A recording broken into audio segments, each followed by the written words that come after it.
How you doing today? Here I am at Hollywood Forever Cemetery, right in the heart of Hollywood, California. And I've been to this cemetery many times, done quite a few videos, and I think I did one about Chris Cornell maybe 3 or 4 years ago before he had his new headstone put in. I've shown it on other videos, his new headstone, when I've done an overview of Hollywood Forever, but never one to concentrate on Chris Cornell himself. And if you're unfamiliar with Chris Cornell, I don't think you are, but in case you are, lead singer of Soundgarden, one of the greatest bands of the 90s, one of the greatest bands ever, in my opinion. I love Soundgarden. The grunge scene.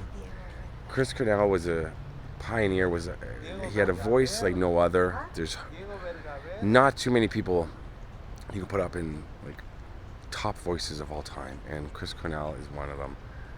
What a range, and powerful. I got to see Soundgarden live in the 90s, and they opened with Jesus Christ Pose. If you're a fan of Soundgarden, you know that song. And I was like second or third row, and I was young, and it was incredible. And it was this burst of energy and anger, and I'll never ever forget that opening song when he came out, and bottles were flying over my head, mostly plastic. I think I remember. It was insane. Chris Cornell tragically passed away in Detroit. Right here where I'm standing is where his funeral was held. Right here on this lawn. Chester Bennington sang, I believe, Hallelujah. And they were set up right there by those stairs. That's where the funeral was held. People were sitting on either side here. And Dave Grohl was here. Fred Armisen, my personal favorite when it comes to comedy. He is a musical genius as well. Dave Navarro, Courtney Love, Christian Bale, Brad Pitt. So many. And where these gentlemen and ladies are walking right now, there's a lot of shots of celebrities, very, very distraught, friends, family. It was set up right here, and you can see in a few of the shots these rock formations. Because I guess the paparazzi, it was a private funeral, but I think paparazzi were on the other side of where you see these crypts, taking photos and video. So it was private, but it wasn't that private. Surprised they didn't shut down Hollywood Forever completely for Chris Cornell's funeral. With all that, I mean, there must have been 100 cars just parked around for everybody that was here. But this is called this is a Fairbanks lawn. There's usually some ducks and things, but they're probably over in the other pond today. But yeah, his funeral was held right here. Looked to be a heart-wrenching funeral for sure. I'm not sure how many funerals are done here, like on this particular lawn, these stairs. I've been to Hollywood Forever so many times, but I've never seen a funeral set up right here. But as you can see, it is absolutely gorgeous. It is a beautiful, beautiful spot. And it's great that Chris Cornell has, not great, I think you know what I mean. His grave is here in a somewhat central location that people can, when they come to Los Angeles, when they come to Hollywood, which is a tourist destination, Chris Cornell is here for people to visit and pay tribute, and that's what we're going to do. He's actually right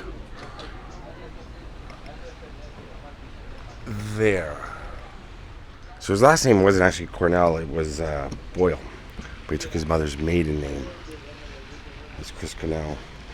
He had a little bit of a troubled adolescence. There's Johnny Ramone from the Ramones. Stealing, drugs. But then he stole a collection of Beatles records from his neighbor's basement, and that sparked an interest for him in songwriting. A couple of ducks out in songwriting. His parents gave him piano lessons pretty early on, and Chris says his mother saved his life when she bought him a snare drum. A week later, he bought himself an entire drum kit, and that started him off. He dropped out of school at the age of 15. That was amazing to look at. One was because he had problems with authority, and the other was because he wanted to help his mother support the family. He waited tables, he became a cook, but he played in bands on the side. Sadly, he experienced his first bouts of depression during his teens. He didn't leave his house for almost a year at one point because his condition was so severe. Then he got off drugs, earned his GED. Then, that's Heidi McDaniel from Gone with the Wind. Chris is right there. We're going to just walk around while we talk. Oh, wow. He formed Soundgarden. And they were the first of all the Seattle bands that got a major label deal. And that was during the late 80s. And they eventually became one of the most successful bands of the 90s. They're edgy, dark. If you like Soundgarden, you're in a pretty cool club, because Soundgarden is just one of those bands. They're different than Nirvana and Pearl Jam. Similar sound, but just something different about Soundgarden. Something different. And it's that voice. The Chris Cornell voice. He did Temple of the Dog. That was with Eddie Vedder. And that was kind of Eddie Vedder's introduction to the world. I know he married Alice in Chains' manager, Susan Silver. And she began managing Soundgarden. But they disbanded in 1997. They won 2 Grammy Awards, but then they disbanded. Then, of course, he released a solo album called Euphoria Morning. Remember the Great Expectations soundtrack? Sun Shower? My God, what an amazing soundtrack that was. And Chris Cornell's song blew everybody else off that soundtrack. And it's a pretty amazing soundtrack. Did a cover of Billie Jean that was really popular. Very, very popular. Unfortunately, it didn't do as well as he had hoped it would. His first solo album, Euphoria Morning. And then several close friends had died. I mean, the grunge scene, we saw a lot of fallout from that and from what was going on. So plagued by many years of social phobias and alcohol abuse, it all came to a head for him, and he plunged into a deep depression and began to use drugs again. It was Rick Rubin, famous producer, who suggested to Chris Cornell that he jam with the remaining members of Rage Against the Machine when Zach left the band. And they formed Audioslave, which I listen to some Audioslave stuff and I'm blown away still. Audioslave to me sounds as fresh as the first time I heard them. Every time I put anything on by Audioslave, it feels like the first time I'm hearing it. They had 3 albums, and they're all so good. He wrote the theme song to Casino Royale. He was the first American male singer to write a theme song for James Bond. There he is right here. He did get divorced. He did have a big world tour in 2007, which was hugely successful because he had his solo career, he had Audioslave, and he had Soundgarden. It was very successful. He married a publicist named Vicky, and they had 2 children. Here's Chris.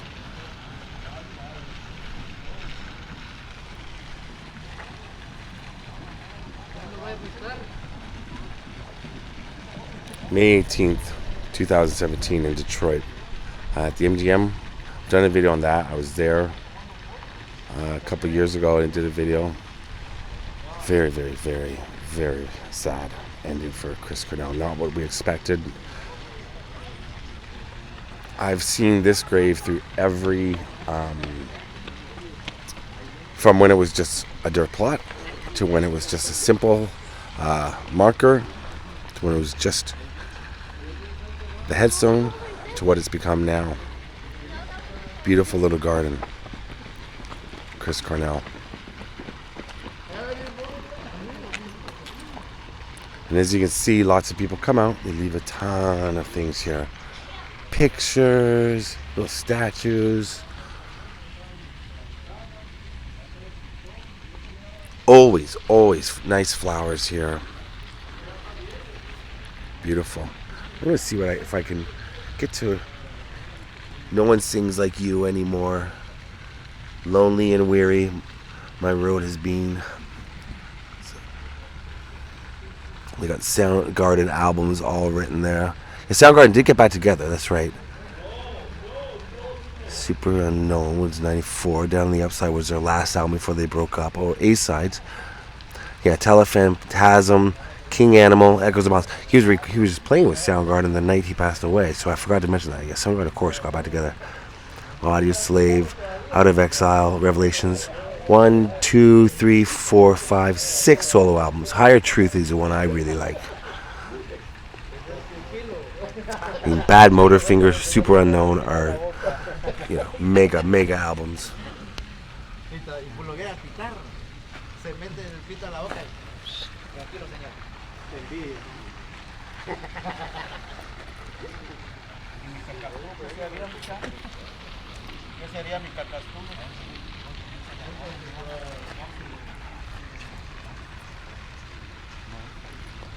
If you're looking for Chris, very, very, very easy to find. Go to Hollywood Forever. Go to the mausoleum at the back. Right there. Just walk. You'll find him. Walk towards the Fairbanks lawn. This area. Chris Cornell. Right by the pond. Look for the statue. Right here. Someone I'm sure he admired. A band he admired. The Ramones. Look for Johnny Ramone right there. And of course, find the grave, you can find him listed as well.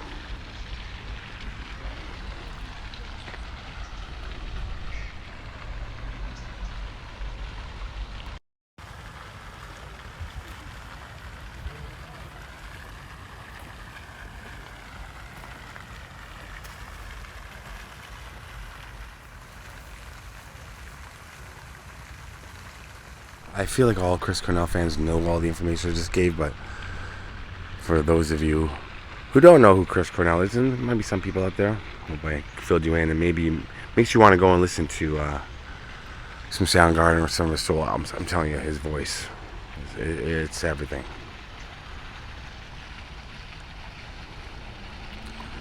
It was a tragic ending for Chris in Detroit. Shouldn't have happened. And we need that voice still. We have his recordings to listen to, but it was such a shock. It was such a shock. Alright, thanks for watching, everybody. I appreciate it. Love you all. Rest in peace, Chris Cornell. I hope your two children are thriving. To lose your father when you're young. Love you all. Peace. Rest in peace, Chris. Peace out. And I know somebody's going to mention it in the video. Helena Hutchins, tragically, on the set of the Western movie, the Alec Baldwin film. This is her grave as well. The director of photography. People probably noticed that in the background, so just to let you know, yeah. And she's in another one of my videos I've done here from Hollywood Forever. And I passed a bunch of famous graves here. This cemetery is star-studded. Anton Yelchin right over there. I can go on. We're here for Chris. Thanks for watching, everybody. Peace out.